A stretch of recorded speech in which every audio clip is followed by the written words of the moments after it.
사람마다 장점과 단점이 있습니다. 그리고 보통 누군가를 생각할 때에는 그 사람의 장점 혹은 단점을 먼저 떠올리곤 하지요. 제 주변에도 많은 장점을 가지고 계신 분들이 계신데요. 그 중에서도 제가 아는 목사님들 중 가장 재미있는 분을 뽑아라 하면 저는 주저없이 이 두 분을 이야기합니다. 이 두 분이 좀 막상막하인데요. 한 분은 고등부의 최창수 목사님이고 또 한 분은 중등부의 허연 목사님입니다.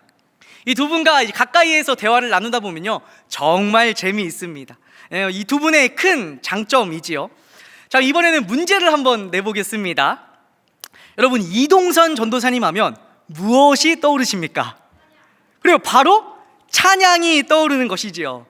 이처럼 사람들은 저마다 장점과 단점을 가지고 있습니다. 그리고 둘 중에 하나가 유독 크면 그 사람 하면 우리는 보통 그것을 떠올리지요. 자, 그럼 여기서 질문을 한 번 더 드려보겠습니다. 여러분은 솔로몬 하면 무엇이 떠오르십니까? 솔로몬 하면 무엇이 떠오르세요? 지혜. 맞습니다. 아마 대부분의 사람들이 지혜라고 답하실 겁니다. 반면 솔로몬에 대해 조금 더 관심이 있으신 분은 어쩌면 이렇게 말할 수도 있을 것 같습니다. 처음은 좋았으나 갈수록 좋지 않았던 왕. 이 솔로몬 이야기는 열왕기상과 역대하 두 곳에서 이야기하는데요. 열왕기상 1장에서 11장 그리고 역대하 1장에서 9장에 걸쳐 솔로몬 통치의 전반기, 중반기, 후반기에 대해서 이야기하고 있습니다. 이 중에서도 통치 전반기와 중반기를 보면 성경 기자는 그의 통치를 그래도 나름 긍정적으로 묘사하고 있는 것 같습니다. 근데 우리도 그렇게 생각하지요. 왜 그렇습니까? 아버지 다윗 왕을 이어 성전 공사를 완성합니다. 그리고 이스라엘을 정치적, 경제적, 군사적으로 탄탄한 나라로 세우지요. 또 하나님 앞에서 그의 고백을 보면 신앙적으로도 손색이 없어 보입니다. 하나님, 나에게 듣는 마음 곧 지혜를 주십시오. 하나님은 그의 대답을 아주 흡족해 하십니다. 적어도 그의 통치 전반기와 중반기를 보면 장점이 워낙 크게 보이는 나머지 약점이 잘 생각나지 않는 것 같습니다.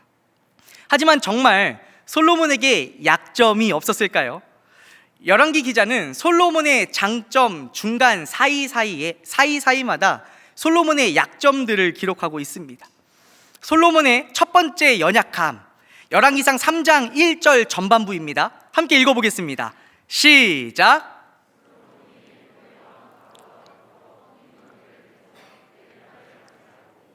여러분, 이 말씀에서 혹시 솔로몬의 연약함 발견하셨나요? 솔로몬의 어떤 연약함이 보이시나요? 맞습니다. 하나님은 이방 나라와의 혼인을 금지한다고 수없이 반복해 말씀하셨습니다. 하지만 당시 강대국이었던 애굽의 왕, 이 바로의 딸과 혼인 관계를 맺게 되지요. 그럼 솔로몬은 왜 그랬을까요? 이에 대해 많은 학자들은 이렇게 이야기합니다. 아마도 그가 정치적 이유에서 혼인 관계를 맺었을 것이다. 왜냐하면 당시 강대국 바로의 딸과 결혼함으로써 이스라엘의 정권과 안정을 도모할 수 있었을 것이기 때문입니다. 하지만 여러분, 이스라엘이 어떤 나라입니까? 이스라엘의 주권은 애국과는 비교할 수 없이 크고 강하신 하나님께 있는 나라였습니다. 그런데 솔로몬은 그 하나님이 아닌 인간의 방법을 찾았던 것이지요. 우리는 여기서 솔로몬의 연약함을 발견하게 됩니다. 어떤 연약함인가요? 하나님을 의지한다고 하지만 동시에 이 세상을 의지하고자 하는 손 역시 놓기 힘들어하는 연약함입니다. 그런가 하면 두 번째 연약함, 이번에는 열왕기상 3장 3절을 한번 읽어보겠습니다. 시작.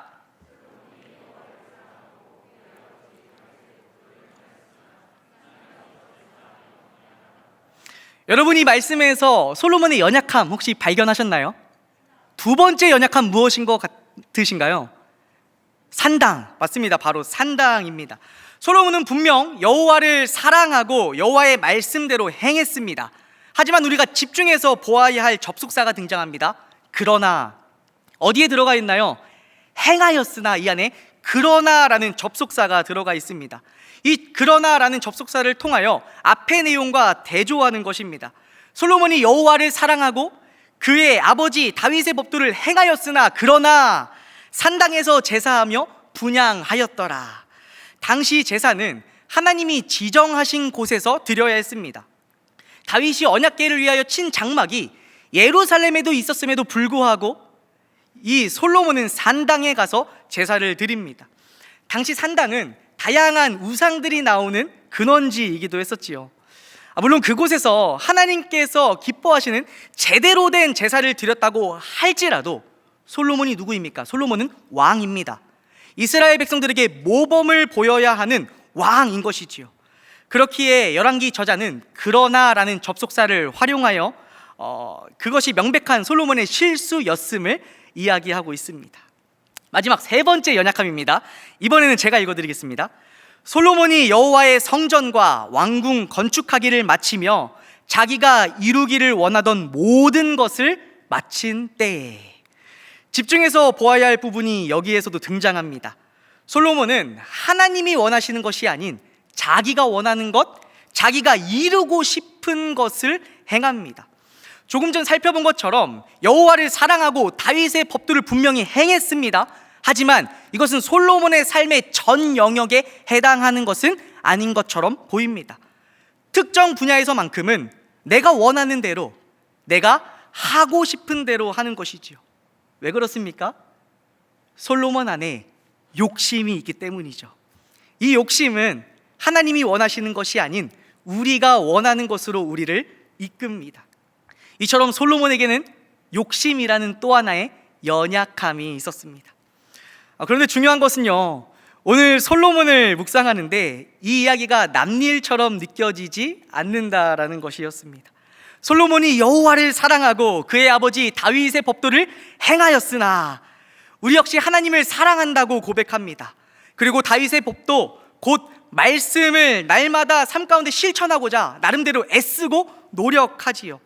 하지만 우리에게도 오늘 말씀 솔로몬에게 보았던 연약함을 우리 인생 가운데에서도 수없이 발견하게 됩니다. 하나님과 함께 이 세상을 의지하는 연약함, 또 자꾸만 반복해서 일어나는 실수의 연약함, 욕심을 버리지 못하는 연약함, 사실 이 외에도 정말 많이 있지요. 매일 한 구절 묵상과 그리스도 중심 성경 읽기를 통해 말씀을 묵상하고 하나님 앞에 수없이 다짐합니다. 하지만 정말 부끄럽게도 그 다짐이 그리 오래 가지는 못합니다. 다짐하고 세상에 나아가지만 내가 만난 수많은 다양한 세상의 이 상황들은 그 다짐을 초라한 것처럼 느껴지게 나를 만들기도 합니다. 종종 저희 부서, 제가 초등부를 섬기고 있는데요, 저희 부서 학부모님들과 상담을 할 때가 있습니다. 자녀가 혹시 사춘기에 접어든 부모님들 계신가요? 요즘 고민이 무엇이십니까? 최근 들어 자녀와 마찰이 부쩍 많아졌다라는 것이지요. 몇 주 전 이 맛있는 복음이라는 부서 훈련을 마치고 한 어머님과 긴 이야기를 나눈 적이 있어요. 역시나 이 어머님의 고민의 포인트는 사춘기 우리 자녀였습니다. 첫 대화를 나름 은혜롭게 잘 마무리합니다. 그리고 어머니께서 다짐하십니다. 자녀를 조금 더 이렇게 자녀를 향한 넉넉한 마음을 한번 가져보겠습니다. 그리고 불쑥불쑥 올라오는 화가 아니라 좀 대화로 자녀와 함께 풀어보고자 노력하겠습니다. 그런데 어떻습니까? 그날 저녁 방문을 쾅 하고 닫고 들어가는 자녀의 뒷모습을 보며 저와 나누었던 다짐 역시 닫힌 방문처럼 닫혀버리지요. 그리고 이어서 어머니께서 그 다음 주에 저에게 하셨던 이야기가 아직도 마음에 남아있어요. 이렇게 이야기하시더라고요. 목사님, 부모라고 하는 사람이 이렇게 연약하네요. 이외에도 우리에겐 수많은 연약한 모습들이 있습니다. 아니, 어쩌면 연약한 투성이인 줄 모릅니다. 저 역시 연약함에서 자유롭지 못하는데요, 제가 평소에는 참 온화하고 온유합니다. 그렇게 보이지 않으신가요? 참 온화하고 온유한데요, 근데 유독 제가 신경이 좀 날카로워질 때가 있어요. 언제냐면 운전할 때입니다. 아마 많은 분들이 공감하실지 모르겠는데, 운전하다 보면요, 불쑥불쑥 아무리 봐도 이게 끼어들 자리가 아닌데 이렇게 무리하게 끼어드는 때가 있는 거예요. 그때 이제 깜빡이라도 켜시면 제 마음이 좀 진정이 됩니다. 그래도 뭔가 좀 바쁘신 상황이나 아니면 뭐 피치 못할 뭔 바쁜 일정이 있나 보지 하고 이렇게 좀 넘어가게 되는데, 깜빡이를 켜지 않으면 유독 제 안에 이게 화가 이렇게 올라오는 거예요. 그래서 한 번은 이제 몇 번은 이렇게 되게 위험한 상황이 이렇게 훅 들어오다 보니까 저도 모르게 이게 창문을 내릴 때가 있습니다. 그때 이제 다시 마음속으로는 외치지만 이게 인내의 마음과 입술을 가다듬고 다시 창문을 올리지요. 이제 운전할 때마다 하나님 앞에 이 화가 불쑥불쑥 올라오는 걸 좀 잘 다스리고 싶어 이렇게 기도하고 운전할 때가 되게 많이 있어요. 하나님, 화로부터 저를 잘 지켜주시옵소서. 하지만 쉽지 않습니다. 이처럼 작은 일에도 우리의 연약함을 컨트롤하기가 쉽지 않습니다. 그렇기에 매일매일 이렇게 기도하며 하루를 시작합니다. 하나님, 저는 참 연약합니다. 그렇게 오늘도 하나님이 필요합니다. 오늘 말씀을 준비하며 이 찬양을 반복하며 수없이 부르는데 얼마나 많은 눈물을 흘렸는지 모릅니다. 저의 연약함을 보며 이 찬양 가사 하나하나가 제 마음을 콕콕 찌르더라고요. 이 찬양인데요. 주여, 우린 연약합니다. 우린 오늘을 힘겨워합니다. 주 뜻 이루며 살기엔 부족합니다. 우린 연약합니다. 다음 가사가 또 울립니다. 주여, 우린 넘어집니다. 오늘 하루 또 실수합니다. 주의 긍휼을 구하는 죄인입니다. 우린 주만 바라봅니다. 이처럼 연약한 투성이인 우리이지만 그럼에도 우리에게 소망이 있는 것은 하나님은 오늘도 말씀을 통해 연약한 우리 인생을 빚어가시기 때문입니다. 이 소망을 가지고 다음 두 가지를 마음 깊이 새기는 저와 성도님들 되길 축복합니다. 첫 번째, 먼저 우리는 연약하기에 듣는 마음을 구해야 합니다. 연약함 속에서 솔로몬이 붙들었던 것이 있습니다. 그것은 바로 듣는 마음입니다. 솔로몬이 왕이 되고 하나님께 1000번제를 드립니다. 여기서 1000번제는 1000번의 제사를 드렸다라는 말이 아닙니다. 역대하 1장 6절을 보면 한 번에 1000마리의 희생으로 드린 제사임을 우리는 알 수 있습니다. 그날 밤 하나님이 솔로몬 꿈에 나타나 말씀하십니다. 내가 내게 무엇을 줄고 너는 내게 구하라. 그때 솔로몬이 이야기하지요. 하나님, 저에게 듣는 마음 곧 지혜를 주십시오. 열왕기상에서는 듣는 마음으로, 또 역대하에서는 이것을 지혜와 지식으로 표현합니다. 즉 이 둘은 같은 비슷한 의미라는 뜻이지요. 무슨 말입니까? 참 지혜와 지식은 하나님의 말씀을 듣는 마음으로부터 비롯된다라는 것입니다. 솔로몬은 구합니다. 그리고 하나님은 이 대답을 흡족해 하십니다. 우리 말씀 한번 읽어볼까요? 우리 열왕기상 3장 10절입니다. 시작.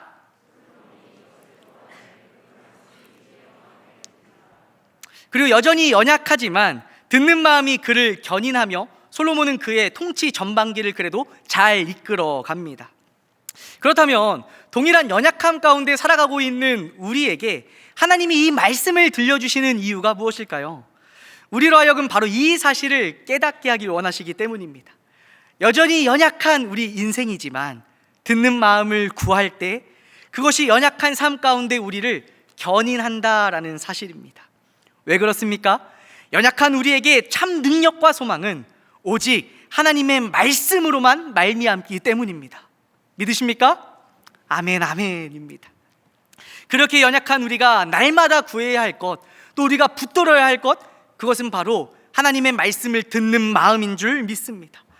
우리가 날마다 한 구절 묵상을 하고 그리스도 중심 성경 읽기를 통해 말씀을 읽고 묵상하는 이유도 바로 날마다 하나님 앞에 이 듣는 마음을 구하기 위함입니다. 하지만 문제가 하나 있지요. 이 세상에는 다양한 소리가 정말 많이 있습니다. 그리고 그 중에는 우리의 마음을 빼앗는 자극적이고 달콤해 보이는 소리가 참 많이 있다라는 것이지요. 그리고 이 소리는 우리로 하여금 정말 들어야 할 하나님의 소리를 듣지 못하도록 방해하기도 합니다. 그렇게 우리에겐 결단이 필요합니다. 하루에 한 번은 반드시 바쁜 일상을 잠시 멈추고 세상의 소리는 줄이고 하나님의 소리에 귀 기울이는 시간, 바로 듣는 마음을 구하는 시간을 우리는 반드시 확보해야 합니다. 그리고 하나님의 말씀을 귀 기울이는 시간을 갖기 위해 노력하는 애씀이 우리에게 필요합니다. 바로 오늘 우리에게 그 결단이 있는 수요 예배 되길 소망합니다. 솔로몬 통치 전반기를 통해 우리에게 말씀하시는 첫 번째, 그것은 바로 날마다 우리의 삶 가운데 듣는 마음을 구해야 한다라는 것입니다. 그런가 하면 두 번째입니다. 연약한 인생을 빚어가기 위해 기억해야 할 두 번째는 바로 사랑의 대상을 잘 지켜야 한다라는 것입니다. 솔로몬 통치 후반기가 되자 글쎄 솔로몬에게 문제가 하나 생깁니다. 솔로몬이 곁눈질을 하기 시작한다는 거예요. 곁눈질을 보니 사전적으로 이렇게 의미합니다. 주의를 기울여야 할 곳이 아닌데 신경을 쓰는 일. 솔로몬이 주의를 기울여야 할 곳은 바로 하나님입니다. 하지만 솔로몬이 통치 후반기가 되자 정작 솔로몬이 주의를 기울여야 할 하나님이 아닌 다른 것에 주의를 기울이며 곁눈질하기 시작합니다. 하나님이 아닌 다른 것에 신경을 쓰기 시작하는 것이죠. 무엇에 곁눈질하나요? 열왕기상 11장 2절에서 3절 파란색 글자만 한번 읽어보도록 하겠습니다. 시작. 그들이 반드시 너희의 마음을 돌려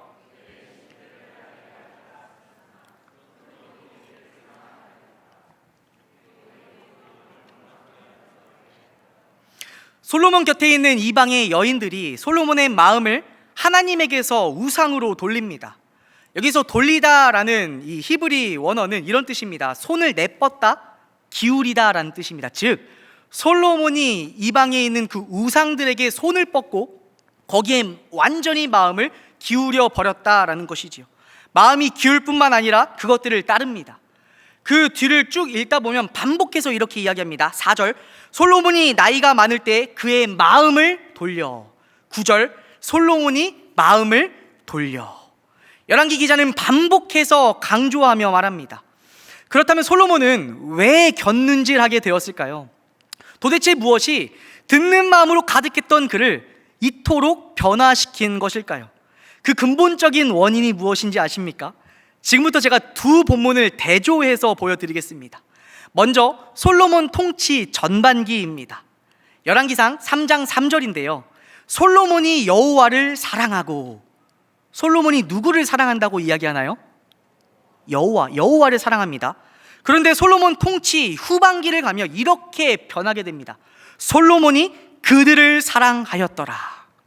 여기서 말하는 그들은 솔로몬 옆에 있는 수많은 이방의 여인들, 그리고 그들로부터 말미암아 들어온 수많은 이방의 신들, 우상들을 이야기하고 있는 것입니다.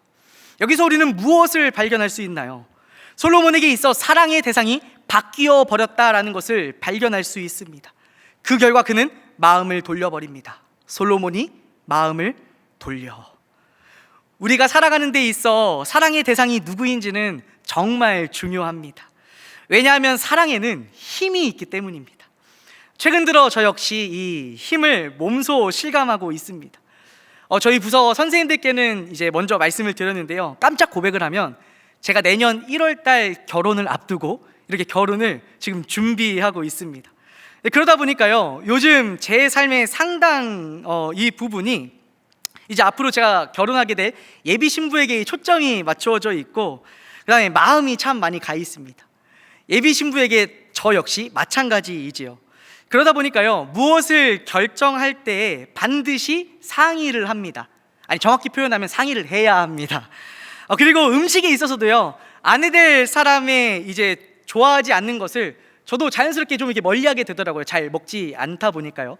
그리고 아내 될 사람이 좋아하는 음식을 저도 이제 가까이 하게 됩니다. 근데 왜 그렇습니까? 바로 사랑하기 때문이지요. 또 하나, 여러분이 예수님을 믿기 전과 후를 한번 생각해 보시면 예수님을 믿기 전 멀리했던 것들이 있죠.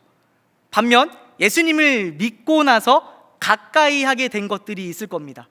도대체 우리에게 무엇이 이런 변화를 불러왔나요? 바로 사랑 아니겠습니까? 예수님을 향한 사랑. 그렇게 사랑의 대상은 정말 중요합니다. 그리고 그 대상이 누구냐에 따라 우리의 삶의 모든 기준과 초점이 바뀌기 때문입니다. 그런데 솔로몬에게 이토록 중요한 사랑의 대상이 글쎄 바뀌어 버린 것입니다. 분명 하나님은 솔로몬에게 여러 번 말씀하셨습니다. 여호와께서 일찍이 2번이나 그에게 나타나시고 이 일에 대하여 명령하사. 그것도 하나님이 여러 번 솔로몬에게 직접 나타나 말씀하셨습니다.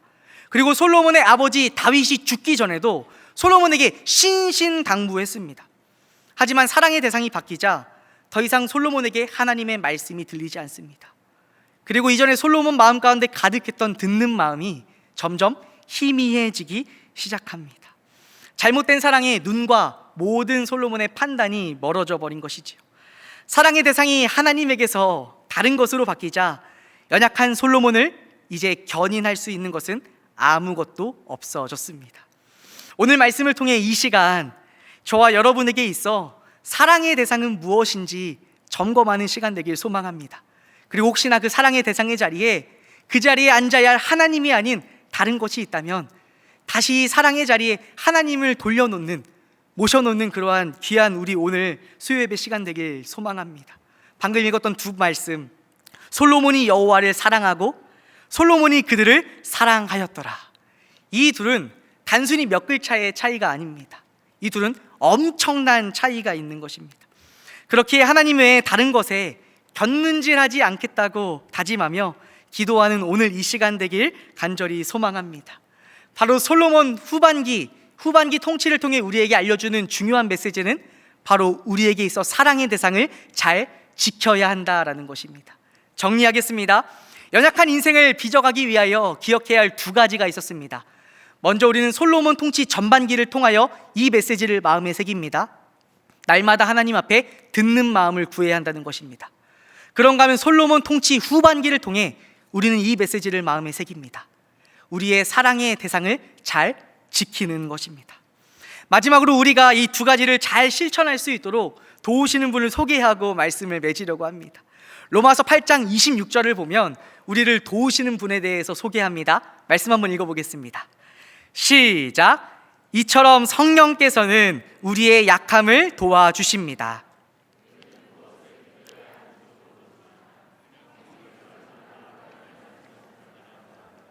우리를 위해 중보 기도를 하십니다.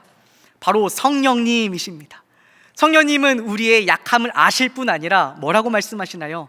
우리의 약함을 도와주신다라고 말씀하십니다. 연약함 가득한 인생을 살고 있는 우리에게 우리의 약함을 아실 뿐 아니라 도와주시는 바로 그 성령 하나님이 우리 안에 늘 계신다는 이 사실이 얼마나 큰 위로와 힘이 되는지 모릅니다. 그런가 하면 그 다음을 보니 이렇게 이야기합니다.